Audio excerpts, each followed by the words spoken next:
Biz hazırda Gürcistanın Marinoğlu şəhərində Tea House adlı bu çox gözəl, isti ruhlu məkandayıq. Burada İnkişaf və Təhsil Mərkəzinin daxilində çox maraqlı və mənalı bir güşə yaradılıb. Milli Kəlağayı Güşəsi.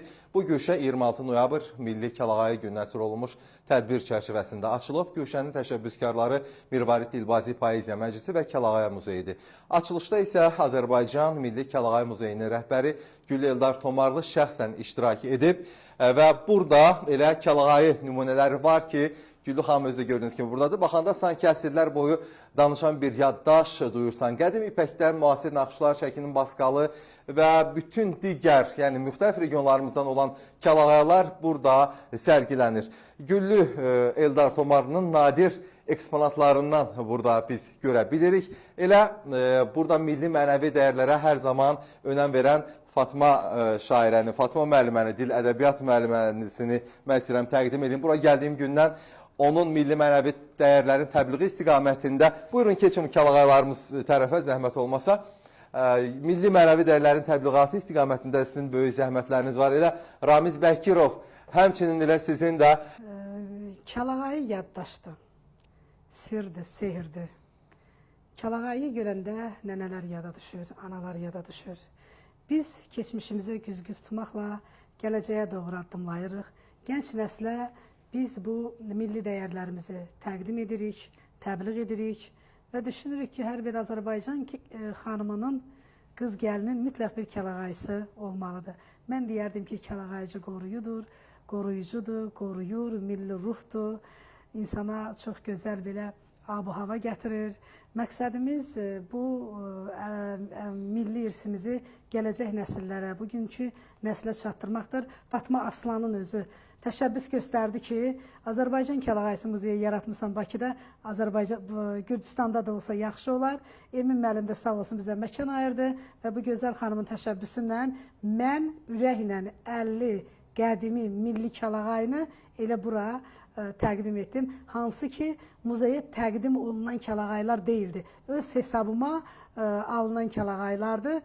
Hamısı da ki, qədimidir, çox gözəldir, çox möhtəşəmdir. Və Kəlağaydan danışırsınız, bizim paxıllığımız tutdu. Burada artıq bərabərlik pozulur. Papaq da təqdim etdim. Neçə papaq var burada? Hələlik burada 2 papaq var. İnşallah Ramiz müəllimə az əvvəl foto sesiya edirdik. Milli papaqdır, bir də çoban papağıdır. İnşallah düşünürəm ki, gələcəkdə buralar daha çox zənginləşəcəkdir və Borçalıda yaşayan hər kəs mənə elə gəlir ki, nəsə bir bura təqdim etsə çox gözəl olar. Ramiz müəllim, papaq sizə çox gözəl yaraşdı. Var olasınız, çox sağ ol, təşəkkür edirəm Ruslan. Allah sizi var eləsin, Allah qorusun.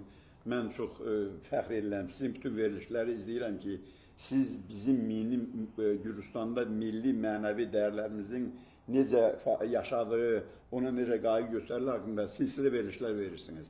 Bu bizim yaddaşımızı silsiləyir. Bu bir çağırış ki, ey insanlar özünüzü unutmayın, keçmişinizi unutmayın. Biz əgər keçmişimizi unutsaq, necə deyirlər, gələcək bizə daş atar. Əlbəttə ki, Azərbaycan televiziyasının Gürcüstan bürosu olaraq bu mənim missiyamdır. Var olun, əlbəttə missiyanızdır. Amma siz missiyanı çox geniş, səhəli deməli həyata keçirirsiniz. Bu da bizim ürəyimizi doldurur. Biz də istəyirik ki, hər vaxt sizin yanınızdayıq. Sizin köməkçiniz olaq. Burada yaşayan hər bir Azərbaycanlı, millətinə sevgisi olan, milli mənəvi dəyərlərə sevgi olan insanlar hamısı sizin yanınızda olmalıdır, sizin köməkçiniz olmalıdır. Əstəğfurullah. Təşəkkür edirik diqqətinizə və əməyimizə verdiyiniz qiymətə görə. Fatma xanım, mən buraya ilk dəfə gələndə sizin dilinizdən bir kəlmə eşitdim ki, biz dil içində dil, din içində din yaşadırıq. Və eyni zamanda siz adətlərimizi, milli mənəvi dəyərlərimizi təbliğ edirsiniz, yaşadırsınız. Həm məktəbdə bir müəllim kimi, bir pedaqoq kimi, həm ictimai-siyasi tədbirlərdə. Sizi eşidək. Əlbəttə, milli mənəvi dəyərlərimizi yaşatmaq, təbliğ eləmək bir ziyalı kimi, bir vətəndaş kimi bizim hamımızın mənəvi borcumuzdur. Biz buna borçluyuq, gənclərə göstərməliyik, gənclər tanımalıdırlar, bilməlidirlər. Çünki bu adət-ənənələr bizim milli kimliyimizdir, bizim milliyyətimizin təsdiqidir. Biz kimik, nələrə qadirik, hansı millətik, hansı xalqıq, hansı tarixi, böyük tarixi keçmişimiz var. Deyir ki, Süleyman Rəhimovun sözləri deyir, keçmişə güllə atsaq, gələcək bizi topla qarşılar. Bir milli mənəvi dəyərlərimizi gələcək nəsillərə ötürmək bir ziyalı kimi, bir müəllim kimi bizim hamımızın borcumuzdur. Mən Gülü xanıma çox təşəkkür eləyirəm. Bu milli mənəvi dəyərlərimizi təbliğ elədiyinə görə, yorulmadan təbliğ elədiyinə görə. Kəlağayı həqiqətən bizim gəlinlərin ismət rəmzidir. Papaq bizim kişilərimizin qeyrət rəmzidir. Biz o kəlağayını daşıyan qadın, xanım bütün hərəkətlərini təmizləyir. Əsl Azərbaycan xanımı olur. Kişi əsl kişi olur. Sözün əsl mənasında kişi olur. Sadəcə cinsiyyətinə görə yox. Bir də Fatma müəllim, elə sualım hər ikinizdədir. Burada müxtəlif kiçik ölçü kəlağaylarda gördük biz. Onlar barədə nə deyə bilərsiniz? Kəlağaylar müxtəlif növlərdə olublar da. Həm böyük ölçülü, həm kiçik ölçülü. O kiçik ölçülü kəlağaylar mən uşaqlıqdan yaddaşımdadır. Həmişə kiçik toyları uşaqların, oğlanların 2 gecə eləyərdilər, 2 gün toy olardı. Və orada gecə səhərə qədər aşıq oxuyardı. O aşığın qollarını o kiçik kəlağaylarla bəzəyərdilər. Uşaqların üzünə örpək eləyərdilər. Gül xanım, bax o əlinizdə tutduqlarınız nə üçün, nə məqsədlə istifadə edilir? Deməli, əslində kəlağaylar metrə yarımı olur. Bax, bunlar da həmin o böyük kəlağayların 4də biridir. Bunlar da törəmə kəlağaylar deyirlər. Və bundan əlavə, indi bu kəlağaylar, bax bu balaca kəlağaylar, bunları cib yaylığı deyirlər, ipəkdəndir, naxışlarda. Bəli, o vaxtı bunu zəngin insanlar bunu istifadə edərdilər və çoxları onun zənginliyinin görünməsini istəyərdilər və bu kəlağayları belə ciblərinə və belə Bu gün də var, o zaman da belə istifadə edərdilər ki, yəni bunlar artıq Bu qırmızı nədə istifadə o edirdilər? toylarda nəmər əvəzi istifadə edirlər, maşına bağlanırdılar, toy olanda qapılardan asılırdılar ki, bu qapıda bugün xeyir işdir. Yallı oynayanda da həmçinin Bəli. Başda birinci gedən Yaxşı sazandalar olurdu, elə deyirdilər, toy çalanlar, zurnaçılar, sazifədə onların qollarına bağlayırdılar. Yəni bu bizim İşarə verirdi, bu rəmzi idi, mənaydı. Bu bizim Sevinç əslində rəmzi idi. həm də nəmər kəlağaylarımızdır bunlar.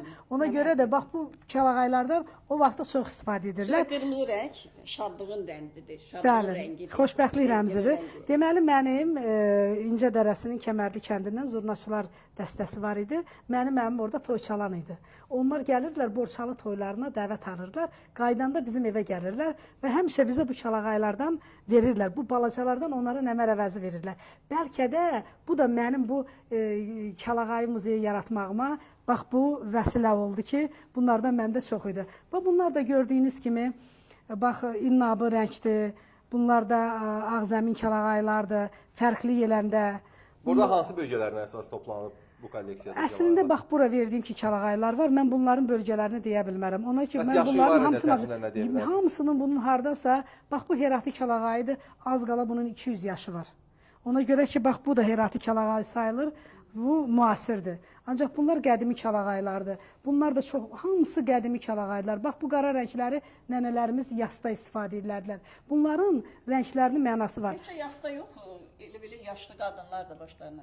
Fatma xanımın örtdüyü kəlağayı qız gəlinlərimizin gündəlik kəlağayısı idi. Nənələrimizin gündəlik kəlağayısı isə bax bu rəng kəlağayı olubdu. Soğanı kəlağayı deyirlər. Yəni bu rənglərin hamısının özlərinin öz mənası var. Ancaq bugünkü gün gənc nəslə kəlağayları sevdirmək üçün bax bu müasir kəlağayları bizim kəlağayı ustaları belə bəzəyirlər ki, onlar istifadə etsin. Kəlağayı naxışlarıyla deyil, kəlağayı ilk öncə parçasıyla müəyyənləşdirilir. Əgər parça ipəkdirsə, onun üzərinə hansı bir naxış vursan, o olur kəlağayı. Bəzi işbazlar aidiyyəti olmayan parçanın üstünə buta naxışlar vur, deyir kəlağayıdır. Əsl elə deyil. Kəlağayı onun ipək olmağındandır. Baxın görə nə qədər zərif. Təşəkkür edirik bu zəngin məlumatlara görə. Ramiz müəllim sizə təşəkkür edirik. Gülü xanım, Fatma xanım sizə təşəkkür edirik.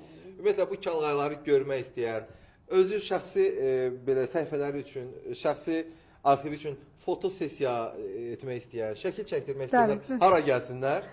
Kəlağayı güşəsinə gəlsinlər. Harada yerləşir? Çay evində, İnkişaf və Tədris Mərkəzində. Bəli, bu bir təbliğatdır, bu bir mədəni irsimizin qorunmasıdır. Bu güşəni zənginləşdirmək lazımdır.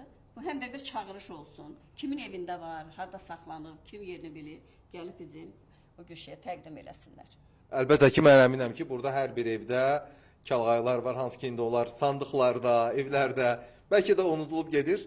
Yoxsa maraq qayıdıb. Nə hiss edirsiniz Fatma Yox, xanım? saxlanır. Qorunduğu qədər də Həqiqətən, onun saxlanır. təqdimata ehtiyac var. Artıq bax bu belə daha gözəl görünür. Elə də daha da keyfiyyətli itirə bilər. Ruslan müəllim, deməli Kəlağayı haqqında mən araşdırmalar aparanda gördüm ki, çox az şeirə rast gəlmək olur. Nizami Gəncəvidən bir bənd var, Səməd Vurundan bir bənd var, Aşıq Ələsgərdən bir bənd var və biz bu Kəlağayı təbliğatı edəndə Kəlağayı haqqında nə qədər gözəl şeirlər yazıldı. Yüzlərlə, 200-lərlə kitablarımız işığımızı gördü. Barat Vüsalın bircə şeiri kifayət edir. Deyir ki, vətən torpağının bir hissəsi tək, onu unutmayam gərək mən anam, mənim gözlərimdə uşaq vaxtları, anam Kəlağaydı, Kəlağay anam, Kəlağay deyildir adi bir örtü, oxumaq istəsək himn olacaqdır, qızlar başınıza Kəlağay örtün, nə arzu desəniz hasil olacaq, nə yuxu görsəniz Çin olacaqdır. Və mən əminəm ki, artıq qızlarımız, gəlinlərimiz gündəlik həyatlarında da bu nəcib, bu zərif aksesuardan istifadə edəcəklər. Təşəkkür edirik. Çox sağ olun.